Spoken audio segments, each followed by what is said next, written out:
नमस्कार दोस्तों, news India में आपका फिर से स्वागत है। दोस्तों, कहते हैं किसी भी देश के लिए उसके देश की जो टैंक होते हैं वो उसके रीढ़ की हड्डी होते हैं और ये बात भारत में भी बिल्कुल सटीक बैठती है, क्योंकि भारत ने भी आज तक जितने भी युद्ध लड़े हैं वो ना तो एयरक्राफ्ट और ना ही मिसाइलों के दम पे लड़े हैं, बल्कि सिर्फ और सिर्फ हमारे देश के जो टैंक थे उनके दम पे ही लड़े हैं। लेकिन अब भारत को लगता है कि टैंक से हटकर भी एंटी टैंक मिसाइल बनाना चाहिए, क्योंकि किसी भी देश की अगर आपको रीढ़ की हड्डी तोड़नी है तो सबसे पहले उनके टैंकों को डिस्ट्रॉय करना पड़ता है। इसी कड़ी में भारत ने एक एंटी टैंक गाइडेड मिसाइल बनाया है, जिसका सफल ट्रायल इसी फ्राइडे को 5वां ट्रायल कंप्लीट कर लिया गया। अब उम्मीद ऐसी लगाई जा रही है कि इसके बाद वो प्रोडक्शन लाइन में चला जाएगा। तो चलिए जानते हैं पूरा का पूरा न्यूज़ है क्या। दरअसल दोस्तों, इसी फ्राइडे को भारत के डीआरडीओ ने और इंडियन एयरफोर्स और इंडियन आर्मी ने जॉइंटली मिलकर एक यूज़र ट्रायल कंप्लीट किया, जो कि 5वां यूज़र ट्रायल था Helina anti tank guided missile का। दरअसल दोस्तों, ये मिसाइल जो है पूरी तरह से इंडियन है और इसका ट्रायल भी लगभग अब कंप्लीट हो चुका है। अब इसके बाद ये हो सकता है कि ये एंटी टैंक गाइडेड मिसाइल जो है अब प्रोडक्शन लाइन में जाए और उसके बाद ये हमारे देश के आर्मी और इंडियन एयरफोर्स जो भी चाहे उनको मिल सकते हैं। ऐसा माना जा रहा है कि इस मिसाइल का जो रेंज होता है वो बहुत ही अच्छा होता है और बहुत ही सटीक होता है, यानी कि 7 किलोमीटर की रेंज में ये अपने आप किसी भी टैंक को या फिर आप कह लीजिए कोई भी व्हीकल को आराम से डिस्ट्रॉय कर सकता है, क्योंकि इसमें जो होता है एक इतना अच्छा इमेजिन सीकर लगा होता है इंफ्रारेड, जिसकी वजह से इसको आसानी से गाइड किया जा सकता है और इसको उसके टारगेट तक पहुंचने में आसानी होती है और इससे बच पाना बिल्कुल नामुमकिन सा होता है, क्योंकि ये जो है नाग एंटी टैंक गाइडेड मिसाइल का एडवांस वर्जन है। आप कह लीजिए कि उसी की टेक्नोलॉजी पे बेस्ड है और ये 3rd generation anti tank guided missile है। अब इससे अंदाजा लगा लीजिए जब नाग इतना एडवांस था तो ये फिर कितना एडवांस होगा। और सबसे अच्छी बात यह है कि इसको हेलीकॉप्टर से लॉन्च किया गया था, जो कि हमारे ध्रुव और LCS जैसे हेलीकॉप्टरों में भी इसको लगाया जा सकता है। यानी कि आप कह सकते हैं कि हमारे हेलीकॉप्टर चाहे वो कितने भी लो क्लास के क्यों ना हो, लेकिन जब उनमें इस तरह की टेक्नोलॉजी लग जाएगी तो उनकी जो मारक क्षमता होगी वो काफ़ी बढ़ जाएगी। सोर्सेस के मुताबिक ऐसा माना जा रहा है कि इस मिसाइल को या तो ध्रुव में या फिर लाइट कॉम्बैक्ट हेलीकॉप्टर जैसे हेलीकॉप्टर्स में लगाए जाएंगे, जो कि अगले महीने ही एक हमारे इंडियन के आर्मी के सर्विस में आने वाले हैं। यानी कि अब ये दोनों हेलीकॉप्टर इंडियन आर्मी या इंडियन एयरफोर्स द्वारा जॉइंटली यूज़ किए जाएंगे और ये पूरी तरह से कॉम्बैक्ट चॉपर व्हीकल है। आपकी जानकारी के लिए बता दें दोस्तों कि ये जो इसका ट्रायल था ये बिल्कुल फाइनल ट्रायल था और ये 5वां ट्रायल था, जो कि आर्मी और हमारी एयरफोर्स के द्वारा जॉइंटली कंडक्ट किया गया था।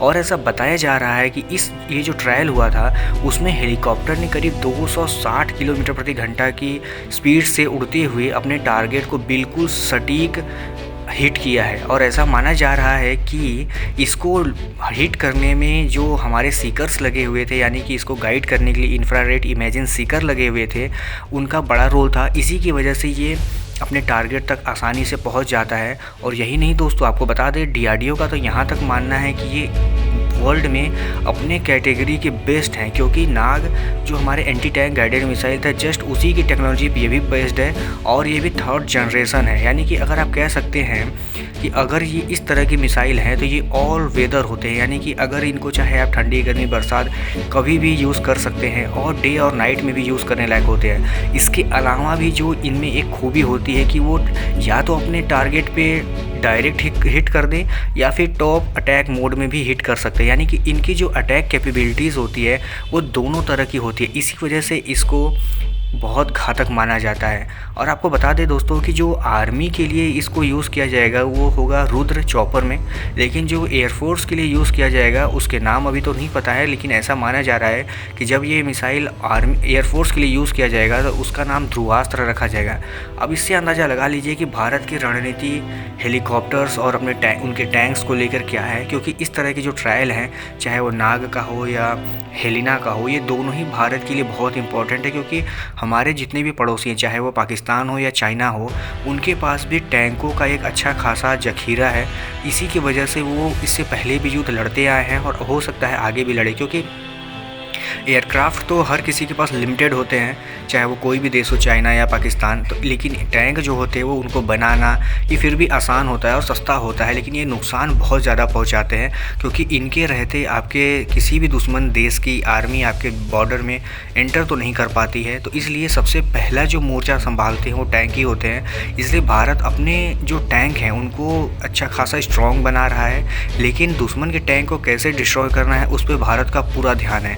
अब आपको बता दें कि भारत के पास इस तरह के और भी मिसाइल्स हैं, जैसे कि आपका अस्त्र है जिसकी रेंज 150 किलोमीटर है, जो कि एक बियॉन्ड विजुअल रेंज मिसाइल है। इसको सुखोई MKI में यूज़ किया जाता है। लेकिन इन सब के बावजूद भी भारत को एक ऐसे शॉर्ट रेंज की ज़रूरत थी जो कि हेलिना से पूरी हो रही है, ताकि भारत बड़े बड़े मिसाइलों को नहीं यूज़ करके छोटे मिसाइलों से भी अपना काम चला सके, जो कि बिल्कुल भी सटीक हो और उनको फायर करना भी आसान हो। एक हेलीकॉप्टर अगर किसी मिसाइल को फायर कर रहा है तो आप उसका अंदाज़ा लगा लीजिए कि वो कितना सटीक होगा और कितना ज़बरदस्त होगा, क्योंकि आप फाइटर जेट्स को हर जगह तो लेके नहीं जा सकते, लेकिन हेलीकॉप्टर जो होते हैं वो उनको मैन्यूवर करना इतना आसान होता है कि वो लगभग छोटे से छोटे जगह में भी जाके अटैक कर सकते हैं। तो मुझे ये न्यूज़ DRDO की तरफ से आई, इंडियन एयरफोर्स, इंडियन आर्मी की तरफ से जॉइंटली, तो बहुत अच्छी लगी।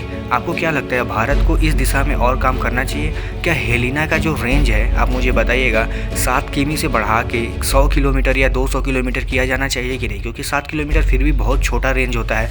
इससे ज़्यादा तो हमारे टैंक्स फायर कर देते हैं 40 किलोमीटर तक।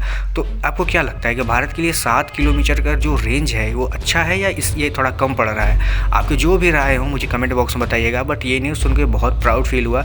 आप अपनी राय कमेंट बॉक्स में बताइएगा। और हाँ दोस्तों, अगर आप हमारे चैनल पर पहली बार आ रहे हैं तो मेरे चैनल को सब्सक्राइब कर लीजिएगा, क्योंकि हम इंडियन डिफेंस और Indian space science related news रोज़ लाते रहते हैं। तो चलिए कल मिलते हैं किसी और वीडियो में, तब तक के लिए धन्यवाद।